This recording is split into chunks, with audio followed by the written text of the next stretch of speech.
La réunion de Satan. Alerte. Nous devons faire très attention pour ne pas tomber dans la stratégie du diable.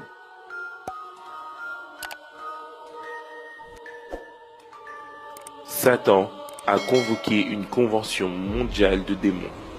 Et dans son discours d'ouverture, il a dit « Nous ne pouvons pas empêcher les chrétiens d'aller à l'église. Nous ne pouvons pas les empêcher de lire la Bible et connaître la vérité. Nous ne pouvons pas non plus les empêcher d'établir une relation intime avec leur Sauveur.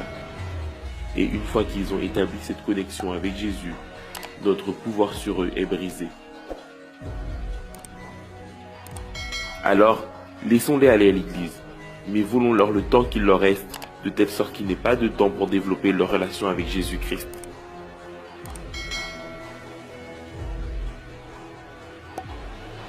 Voici ce que je veux que vous fassiez, a dit Satan. Distrayez-les de telle sorte qu'ils n'arrivent pas à s'approcher de leur Sauveur pour maintenir cette connexion vitale au cours de la journée. Comment allons-nous faire? Ont demandé les démons. Comment allons-nous faire? Maintenez-les distraits avec les choses superflues de la vie. Créez de nombreux sujets et des situations qui occupent leurs pensées, leur a-t-il répondu. Faites-les gaspiller, gaspiller, gaspiller, et faites-les faire des prêts, des prêts et des prêts. Persuadez leurs épouses de travailler pendant de longues heures et leurs maris de travailler pendant 6 ou 7 jours par semaine, 10 à 12 heures par jour, afin qu'ils aient des conditions financières pour maintenir leur style de vie futile et vide. Créez des situations qui les empêchent de passer du temps avec leurs enfants. Au fur et à mesure que leur famille commence à se défragmenter, et dans un bref espace de temps, leurs foyers ne leur offriront plus un endroit de paix pour se réfugier des oppressions du travail. Stimulez leurs pensées au point qu'ils n'arrivent plus à écouter, à entendre la voix suave et tranquille qui oriente leur esprit. Remplissez tous les endroits avec des revues et des journaux. Bombardez leurs pensées avec les nouvelles 24 heures sur 24. Présentez-leur de belles top modèles dans les magazines et à la télé, pour que leur mari croie que la beauté extérieure est celle qui importe. Ainsi, ils deviendront insatisfaits de leur propre épouse. Faites que leurs épouses soient très fatiguées, et mettez beaucoup de maux de tête aussi.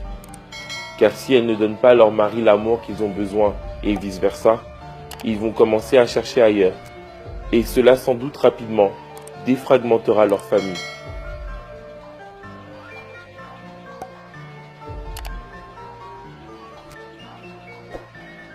Donnez des Pères Noël pour distraire leurs enfants et ne pas leur apprendre la vérité sur Noël. Donnez-leur le lapin de Pâques pour qu'ils ne sachent pas la réalité sur la résurrection de Jésus, de son pouvoir sur le péché et sur la mort. Faites qu'ils soient occupés, occupés et occupés. Et quand ils se réuniront pour des réunions spirituelles, rassemblez-les autour des ragots, des conversations sans importance, pour qu'à la fin, leur conscience soit lourde. Ça va fonctionner. Ça va fonctionner. C'est un bon plan. Les démons sont partis anxieusement pour accomplir la détermination du chef, faisant en sorte que les chrétiens du monde entier soient de plus en plus pressés, plus en plus occupés, allant dans tous les sens et ayant très peu de temps pour Dieu et pour leur famille, n'ayant pas de temps non plus pour raconter à d'autres le pouvoir du Seigneur Jésus de transformer leur vie. Voici une question. Le diable a-t-il eu du succès dans ses manigances